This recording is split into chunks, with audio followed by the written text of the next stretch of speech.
Corona. Iya. Apakah itu bisa? Kalau COVID, kalau ini Bu jujur atau enggak nih? Jujur dong. Kongkosino, belajar sambil nongkrong. Streaming on PMP Komunsub YouTube channel. Gimana Bun kabarnya? Alhamdulillah baik. Bunda sekarang sibuk ngapain aja nih? Paling masih seputar kuliah S3, masih juga? dijabanin, biarpun online kita karena pandemi corona ya. Iya. Mm-mm. Selain itu Bun kesibukannya apa lagi? Masih tetap ngajar online Masih anak-anak. ngajar online. Kalau untuk kesibukan di rumahnya sendiri? Ngasuh anak, masak. Lalu harus bikin kegiatan yang bikin anak-anak happy ya. Iya. Karena mereka juga di rumah sekarang kondisinya.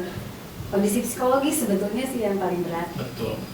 Apalagi sekarang harus masyarakat dituntut untuk melakukan segalanya itu sesuatu di rumah. Ya. Apa ibu juga membantu anak-anak mengerjakan pekerjaan rumah seperti itu? Memberikan pelajaran khusus? Sebetulnya nggak bantu sih, kebetulan anak-anak saya udah besar nih. Yang satu SMA kelas 3, dia persiapan mau ke universitas ya. Yang kedua SMP kelas 1, udah mandiri lah. Paling saya cuma mengawasi, biasanya terakhir tuh kemarin tuh si adik itu yang kedua itu masih bukan kuliah apa, masih proses pembelajaran online dengan gurunya. Sampai detik ini masih. Tugas-tugas lumayan banyak kok. Pasti ya. Selain itu Bun, Bunda kan juga selain menjadi seorang istri dan ibu rumah tangga, Bunda kan juga menjadi jajaran tinggi di Fakultas Ilmu Komunikasi di Universitas Subang. Bisa diceritain nggak awalnya perjalanan karir Bunda bisa terjun di dunia ilmu komunikasi? Itu seperti apa? Oke, ketika lulus ya, sebetulnya sebelum lulus, kalau zaman waktu S1 tuh dulu Bun masih masih diberlakukan dulu itu asisten. Yeah. Jadi dulu Bunda itu sempat jadi asisten dosen. Itu udah beberapa kali lah, beberapa mata kuliah dilalui. Ketika lulus diminta sama salah satu dosen untuk mengajar di bukan UIN ya, dulu tuh apa? IAIN. Yeah. IAIN sempat juga di situ gantiin. Yeah. Gantiin salah satu dosen. Jadi memang tadinya ikut-ikut dosen aja, tapi ternyata jatuh cinta juga. Jatuh cinta juga pada akhirnya ya Bun? Jatuh cinta juga. Jadi awal-awal karir sih di Bandung. Yeah. Karena suami Bun itu PNS di Subang, akhirnya saya ikut ke Subang. Pada tahun berapa itu Bun? Itu sebetulnya 2002 saya udah pindah sini, tapi masih 3 hari di Subang, 3 hari ngajar di Bandung. Masih bolak-balik. Akhirnya saya tahu tuh dari dekan dulu sebelum saya Pak Bukhari. Oh, iya. Jadi ternyata di Universitas Subang itu ada Fakultas Ilmu Komunikasi. Karena Bu sudah punya MDN, akhirnya dipindahkan kan dari Bandung ke Subang. Itu bisa. Akhirnya ya jatuh cinta lah di Subang, membangun Vkom. Iya. Bunda ngajar apa aja sih di Fakultas Ilmu Komunikasi? Mata kuliah apa aja? Macam-macam sih. Biasanya yang Bun ajar tuh logika. Logika. Iya. Sebagai dasar pemikiran tuh. Logika, humas, atau public relations. Terus ada perencanaan komunikasi. Banyak juga sih. Nah, ngomong-ngomong soal public relation nih Bun. Yep. Wahyu ada definisi dari Frank Jeffries. Yang dimana isinya itu adalah isi definisinya itu adalah upaya yang berkesinambungan untuk mencari niat baik dari suatu organisasi untuk masyarakat. Nah, yang jadi pertanyaan itu niat baik yang seperti apa Bun dalam sistem public relation ini? Oke, sebetulnya niat selalu harus berniat baik kalau misalnya teman-teman jadi seorang humas ya. Humas. Jadi PR official. Jadi maksud humas baik di sini adalah bagaimana mereka itu menjembatani antara kepentingan organisasi dengan kepentingan publiknya. Yeah. Gitu ya. Itu benang merah dari yang tadi dikatakan oleh si Jeffries. Salah satunya humas itu adalah harus building the image.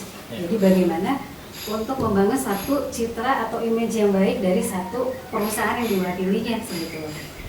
Jadi ketika misalnya tiba-tiba jatuh nih citranya, si humas dia harus bisa mengembalikan. Itu namanya recovery image. Tetap kan menjembatani antara kepentingan organisasi dengan publik sebetulnya. Lantas bagaimana Bun dengan niat baik apabila di situ terdapat disembunyikan sebagian fakta atau bukti untuk merecovery image tadi tersebut? Oke, kebetulan baru 3 minggu kemarin itu pun ada webinar tentang bagaimana sih PR di era pandemi ini gitu. Yeah. Ada beberapa langkah. Jadi sebetulnya dari dulu itu PR itu bukan menyembunyikan, seharusnya memang harus ada kejujuran gitu. Betul. Apalagi ketika ada krisis, jadi di situ harus yang pertama adalah minta maaf, itu wajib membeberkan seluruh data Secara transparan kan, Mbak? transparan. Tapi boleh nggak sih humas itu menutupi data dan fakta? Boleh. Boleh. Ketika ketika di masyarakat itu akan menimbulkan gejolak, kekhawatiran, atau bisa jadi kerusuhan, itu kita bisa menyembunyikan. Termasuk bisa kita asumsikan contoh kasusnya seperti yang sedang terjadi saat ini, Bu. Corona. Iya. Apakah itu bisa? Kalau COVID, ini Bu jujur atau enggak nih? Jujur dong. Kalau jujur, sebetulnya intinya kita kan kalau misalnya teman-teman lihat nih, kita Indonesia itu paling lama loh bangkitnya. Betul. Beda dari yang lain. Kenapa? Karena kalau yang Bun analisa, Iya. kita tidak satu suara di atas. Itu satunya. Padahal itu humas, itu salah satu tugas humas itu harus sama satu suara. Itu yang bikin masyarakat jadi bingung kan? Betul. Nah sebetulnya dengan karakter kita yang kalau menurut Bun ya, kalau teman-teman perhatikan karakter Indonesia agak unik sebetulnya. Mereka itu nggak suka diatur ya. Nah disiplinnya kurang kan? Iya. Nah itu sebetulnya ketika pandemi COVID itu melanda, itu sebetulnya kalau menurut Bun itu harusnya itu langkah pertama yang harus dilakukan oleh pemerintah ketika itu harus langsung bukan lagi, memerintahkan ini larangan PSBB. Tapi kan pemerintah banyak sekali kelonggarannya, yang akhirnya masyarakat trustnya itu kan, Iya. dia tidak mempunyai kepercayaan kepada pemerintah. Saya lupa kalau teman-teman misalnya mengikuti nih, ada beberapa webinar, kita sempat webinar dengan Gubernur Jakarta, Gubernur Sulawesi terkait pandemi ini. Dan salah satunya memang itu dia tidak satu suara. Coba kalau misalnya lihat di televisi ya, berita-berita agak berbeda kan? Iya. Menteri Perhubungan begini dan lain sebagainya. Jadi kalau menurut Bun, kita kelemahannya hanya satu sebetulnya, tidak satu suara. Nah, lantas bagaimana Bun? Seperti yang tadi Bunda sampaikan bahwa adanya perbedaan pemahaman antara humas internal dengan apa yang publik terima ya, sumber informasinya. Apakah itu ada terjadi permasalahan atau seperti apa? Sebenarnya satu, komunikasi sebetulnya. Balik lagi ya, karena kita ada komunikasi. Di situ komunikasi. Nah, ketika komunikasi ini mandek, sebetulnya salah satunya adalah ego. Kadang-kadang ego manusia itu agak sulit ya dikendalikan. Nah, itu kalau menurut gue itu juga. Jadi ketika mereka rame-rame, ini saya yang paling benar, saya yang paling benar. Nah di situ kalau gue melihat justru humas internal dari itu, saya juga nggak tahu nih seperti apakah mereka merumuskan terlebih dahulu, harusnya seperti itu ya. Ketika ada bencana seperti ini, merumuskan di dalam dulu, yang akhirnya satu suara. Jadi ketika dikeluarkan ke masyarakat itu tidak menimbulkan persepsi macam-macam seharusnya. Tapi kan ternyata pada kenyataannya tidak seperti itu. Gitu. Yeah. Banyak mungkin secara politik. Jadi sebetulnya ketika COVID ini imbasnya itu banyak sekali. Komunikasi sosial, secara psikologi komunikasinya kita kena ya, psikologinya. Lalu sampai komunikasi politik itu juga kena. Lalu kita ada ekonomi, kita akan kena juga. Jadi sebetulnya memang harus bersatu di situ. Nah, saya juga nggak ngerti kenapa yang keluar kok bisa macam-macam ya. Harusnya satu suara di situ. Tapi ternyata jadi konflik kan? Iya. Nah, itu asik ya. Itu jadi ke area politik sebetulnya. Apakah secara tidak langsung Bunda menyebut ini tuh emang kayaknya ada permainan di belakangnya semua? Kalau saya karena kalau permainan pasti ada aja. ada aja ya. Tapi maksudnya kita harus tetap berpikir positif lah. Jadi gimana caranya? Kalau menurut saya, mari kita mulai dari diri sendiri ya. Karena ya agak sulit sih ketika ketertiban, apalagi Indonesia dengan kita ada berapa provinsi, banyak sekali ya, dengan budaya yang berbeda, dengan karakter yang berbeda. Ini harus bagaimana caranya untuk menghambat si pandemi ini ya, pandemi COVID ini. Itu uniknya Indonesia itu seperti itu. Dengan karakter berbeda, berarti kita juga harus punya penanganan yang berbeda pula. Karena karakter masyarakat kita unik-unik. Kalau menurut Bun, tidak akan sama. Tidak akan sama. Tidak akan sama penanganannya. Kalau saran Bun adalah, satu, kenapa kita dari opinion leader. Opinion leader. Jadi si opinion leader inilah yang kemungkinan akan istilahnya mensosialisasikan pandemi ini. Nah, seperti yang Bunda tadi sampaikan, apa sih maksud dari opinion leader itu? Oke, opinion leader itu adalah biasanya orang-orang yang mempunyai kelebihan ya. Bukan dalam arti dia harus berpendidikan tinggi loh, enggak juga. Jadi dia mempunyai kelebihan di masyarakat yang biasanya dipercaya oleh masyarakat, misal kiai, nggak harus berpendidikan tinggi ya. Betul. Atau misalnya yang suka jadi imam itu adalah tukang beca, itu bisa jadi opinion leader karena ternyata dia jadi imam misalnya di masjid setiap hari, itu bisa dipercaya oleh masyarakat. Kalau menurut Bun itu akan lebih mengena kalau terkait dengan sosialisasi COVID ini ya. Jadi kenapa kita nggak pakai opinion leader ini gitu. Tapi tentunya dengan ilmu pengetahuan yang sudah menghimpun ya. Iya, maksudnya ilmu mumpuni di sini adalah dari pemerintah daerah. Iya. Itu harus sosialisasi dulu ke opinion leader. Si opinion leader inilah yang tahu karakter dari masyarakatnya seperti apa. Itu akan berbeda lagi tuh istilahnya aplikasi-aplikasi sosialisasi dari COVID itu akan berbeda setiap daerah. Sumbangannya biasanya berbeda kan karakternya. Dengan 3 Subang Tengah, Subang apa lagi ya? Utara, Subang Selatan, kita berbeda. Bahkan tindakan-tindakan PSBB-nya pun di Subang itu setiap daerahnya bisa berbeda-beda ya? Bisa berbeda. Karena itu tadi Bun bilang karakter setiap Indonesia itu unik ya, dengan Betul. berapa provinsi, berapa pulau budaya. Apalagi di Subang aja yang kota kecil, kita berbeda-beda karakternya. Lantas apakah strategi Kemenkes menurut Bunda sudah tepat dalam menjalani? Oke, kalau berbicara strategi itu sudah pas. Tapi itu tadi, jadi ketika turun ke bawah, karena masyarakat kita unik, itu strateginya yang harus dipecah kalau menurut Bun. Ketika di atas itu harus bisa istilahnya dipersepsi ulang oleh itu tadi pemerintah daerah, yang akhirnya kalau menurut Bun itu opinion leader yang bisa pegang sebetulnya. Khusus untuk di kita ya, khusus untuk di Indonesia opinion leader yang bisa dipegang. Yang opinion leader yang maksudnya seperti apa sih Bun, yang harusnya itu disampaikan dari siapa ke siapa gitu? Oke, itu dari pemerintah pusat jelas ya, turun ke pemerintah daerah. Nah dari pemerintah daerah ini ketika turun kepada misalnya desa-desa, si kepala desa itu adalah opinion leader. Ketika kepala desa opinion leader itu bisa berbagi opinion leader yang lain sebetulnya. Kita kan di sini ada late opinion leader, kita juga ada. Jadi opinion leader misalnya sesudah kepala desa itu dinamakan late opinion leader. Jadi opinion leader yang menerima informasi yang kedua. Contohnya kiai tadi atau misalnya pendeta, itu bisa jadi opinion leader untuk masyarakat. Jadi yang dimaksud opinion di sini adalah siapapun yang dipercayai oleh masyarakat. Itu yang menurutku bakalan kena. Apakah termasuk kepala rumah tangga? Iya, betul. Untuk yang paling kecil ya. Iya. Di keluarga itu yang paling tepat memang suami ya, kepala rumah tangga.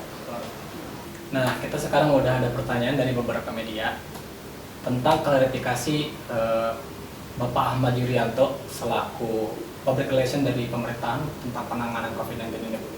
Beliau jadi mengklarifikasi bahwa Indonesia tuh tidak akan memperlakukan herd immunity, yang dimana tuh hanya sebagian masyarakat Indonesia yang akan mendapatkannya. Jadi ada bahasa tuh si kaya dan si miskin. Jadi yang mendapatkan herd immunity itu yang pastinya yang dari golongan kaya, yang dimana kan herd immunity itu maksudnya golongan vaksin itu.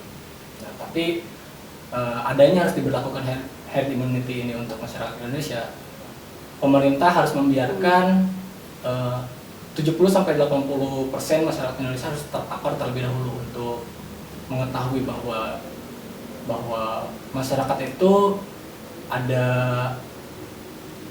punya kekebalan tubuh di dalam dirinya. Itu seperti apa, Bu?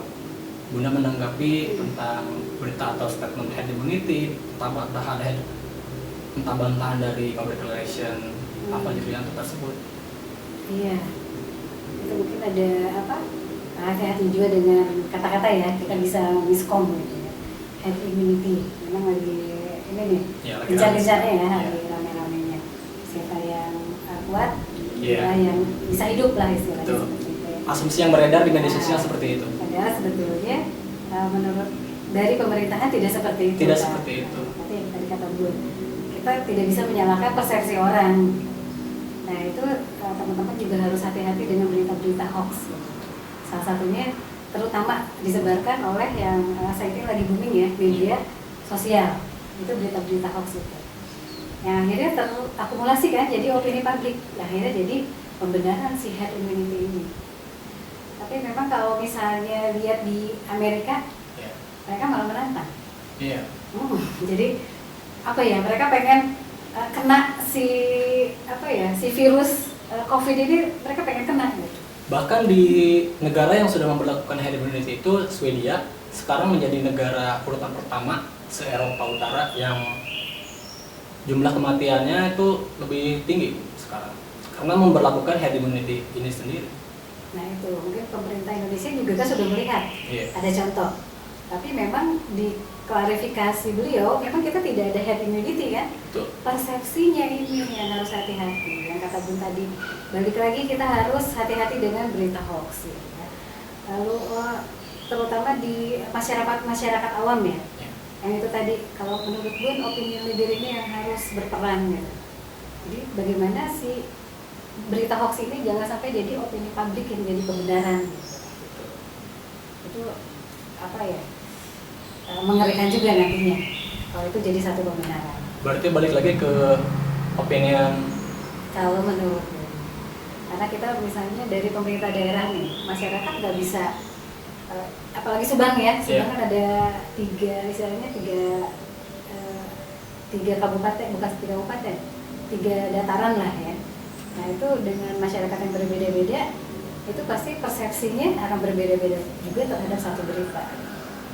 Lantas bagaimana bisa sampai terjadinya masyarakat berasumsi bahwa Indonesia akan diadakan atau sangat diharuskan untuk menggunakan herd immunity sendiri. Bahkan sekarang juga faktor tersebut didukung dengan adanya tagar-tagar baru yang Indonesia terserah atau apa yang seperti itu. Iya, kalau menurut Bun sih, Bun juga sempat lihat ya video-video Indonesia terserah. Iya. Awalnya juga sempat kesal karena punya teman dokter yang akhirnya curhat, dia tidak pulang 2 bulan ke rumahnya gara-gara itu ya, mungkin sakit hati juga ya ketika melihat bandara malah dibuka gitu ya. Lalu ketika ada PSBB, masyarakatnya saya tanya, pas sakit hati pasti. Tapi maksudnya kalau Bun balik lagi, tetap kita harus optimis. Ketika kita menyerah, wah udah, dunia akan jadi apa? Indonesia akan jadi apa? Kalau semua menyatakan, kalau menurut Bun ya, semua menyatakan Indonesia terserah, Subang terserah, ya nggak? Betul. Bisa hancur dong. Tapi menurut saya, asumsi sebagian dari masyarakat yang timbulnya tentang Indonesia terserah atau Indonesia kayaknya harus pakai herd immunity deh, karena kan masyarakatnya ya seperti Bunda tadi bilang tuh berbeda-beda kan, gitu, unik. Itu karena mungkin faktornya didukung oleh karena orang-orang tuh menganggap corona sebagai masalah biasa itu karena melihat yang di garda terdepannya aja tuh kayaknya biasa-biasa aja. Kayak contohnya nih dokter, sekarang malah sering-sering main TikTok. Seharusnya kan kalau itu berbahaya banget tuh, meskipun untuk menghilangkan kegabutan Kalau untuk Jangan main TikTok gitu ya. seharusnya seperti itu kalau menurut saya gitu. Oke. Itu kan kayaknya kematian tuh ribuan orang, bukan Hmm. masalah yang biasa aja gitu. Kok masih bisa ngelakuin hal seperti itu? Itu tadi persepsi. Bun sempet apa ya, ngobrol ringan nih dengan kawan-kawan ya dari berbagai university gitu. Mereka sampai bilang kalau misalnya di Indonesia kan yang diberitakan apa berita-beritanya? COVID-19. COVID-19 tapi tentang kematian. Iya. Kenapa enggak misalnya apa tentang harapan?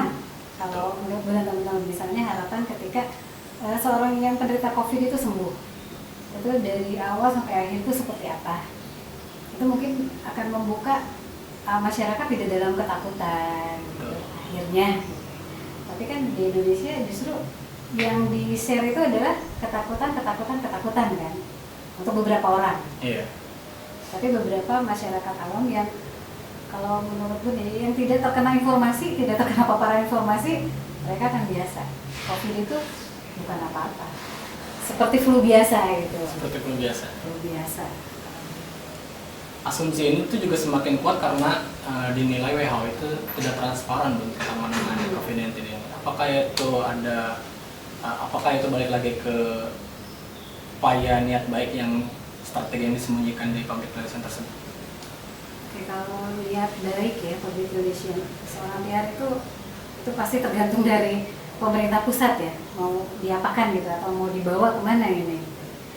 Ketika sebetulnya WHO juga sempat tegur Indonesia kan untuk diberlakukan PSBB lockdown lebih awal, tapi kita kan tetap menolak gitu. WHO sempat menyarankan, tapi kita tetap menolak dengan berbagai istilahnya alasan lah pemerintah ya. Apakah saya nggak tahu apakah dari ekonomi dan lain sebagainya. Nah ketika mulai kita tuh sempat yang saya kecewa kita sempat menyembunyikan, saya nggak tahu juga apakah kita egoisnya lebih tinggi atau bagaimana. Pemerintah Indonesia sempat menyebutkan kan kalau di Indonesia itu tidak ada tuh yang mengidap atau kita di zona hijau ya. Tapi ternyata ketika ditelusuri kita langsung ada di zona Merah. kuning kan. Kuning. Ada beberapa maksudnya. Ketika statement hari itu muncul bahwa Indonesia aman dengan corona, besoknya kita langsung di ratusan. Nah itu kan maksudnya itu ada beberapa dari seorang PR itu tidak boleh menyembunyikan data tersebut karena tetap ketahuan kan. Iya. Kalau menurut Bun mengenai fakta dan data ya yang Indonesia tampilkan itu belum tercermin semuanya. Kenapa itu, Bu? Kenapa? Karena kan itu yang terdata, itu yang terlihat kan. Apakah mereka sudah mendata ke daerah-daerah? Itu yang kita tidak tahu. Contoh misalnya ada beberapa kasus yang meninggal corona tidak dilaporkan. Iya. Itu miss kan. Jadi sebetulnya kita di angka berapa sekarang ya? 2000 Itu sekian. mungkin bisa lebih, bisa 2 kali lipat atau 3 kali lipat. Fakta di lapangan. Iya. Kita tidak tahu. Bahkan yang di media sering diberitakan juga yang tentang kematian, tentang jenazah yang dikuburkan, itu sebenarnya pihak rumah sakit juga membenarkan, menyatakan bahwa tidak semuanya itu yang dilakukan proses pemakaman tersebut yang sampai pakai plastik seperti itu bukan karena dampak corona, Bu. Itu seperti apa? Kalau yang belum tahu sih, kalau yang terkena COVID ya, itu pasti dia kena protokol-protokol kesehatan. Tapi ada satu daerah yang sebetulnya kecewa banget nih. Kalau nggak salah di Jawa Tengah atau Jawa Timur, ketika memang positif kena corona, dipulangkan ke keluarga, mereka buka lagi plastiknya, dimandikan lagi, 19 orang yang mengurusi jenazah itu positif kena. Sempat dengar nggak nih teman-teman? Iya, sempat dengar. Ada yang kayak gitu. Makanya di situ kesadaran, kedisiplinan kita masyarakat itu kurang sekali. Jadi sebetulnya protokol, strategi dari pemerintah sudah bagus, tapi itu tadi balik lagi penyampaiannya, sosialisasinya belum kena ke masyarakat. Jadi maksudnya gue juga tidak menyalahkan masyarakat, enggak juga. Karena sosialisasi tadi bukan salah ya, tapi kurang tepat gitu. Iya. Berarti perannya si opinion leader tadi itu. Kalau menurut gue, balik lagi ke opinion leader yang mereka lebih banyak bersentuhan dengan masyarakat, lebih banyak, otomatis lebih banyak tahu karakter dari masyarakat. Tuh. Sekarang ini kan media tengah gencar-gencarnya memberitakan tentang pandemi COVID-19 ini, Bun. Informasinya pun yang beredar di masyarakat itu bisa berbeda-beda. Seperti yang tadi Bunda sampaikan, masyarakat Indonesia itu unik-unik. Apalagi di kalangan mahasiswa yang intensitas bergelut di media sosialnya itu lebih tinggi. Ada pesan nggak sih untuk teman-teman Vkom di rumah sana? Barangkali Bunda bisa sampaikan sepatah dua kata. Tapi kalau saya yakin ya, anak-anak saya terutama mahasiswa ilmu komunikasi, karena kita sudah belajar terutama logika, ya bagaimana mencerna informasi yang kita dapat nih, ya apalagi terkait dengan informasi-informasi tadi yang berseliweran, yang berbeda gitu ya. Saya yakin lah teman-teman itu sudah bisa membedakan ini mana yang betul, ini mana yang berita hoax. Gitu. Hanya itu aja tadi kalau menurutku bijak-bijaklah ketika kita menerima satu informasi. Jangan disebarkan ketika kita tidak yakin informasi itu benar gitu sumbernya. Itu aja. Terima kasih. Kongkong Sino, belajar sambil nongkrong. Streaming on Pempi Komunsub YouTube channel.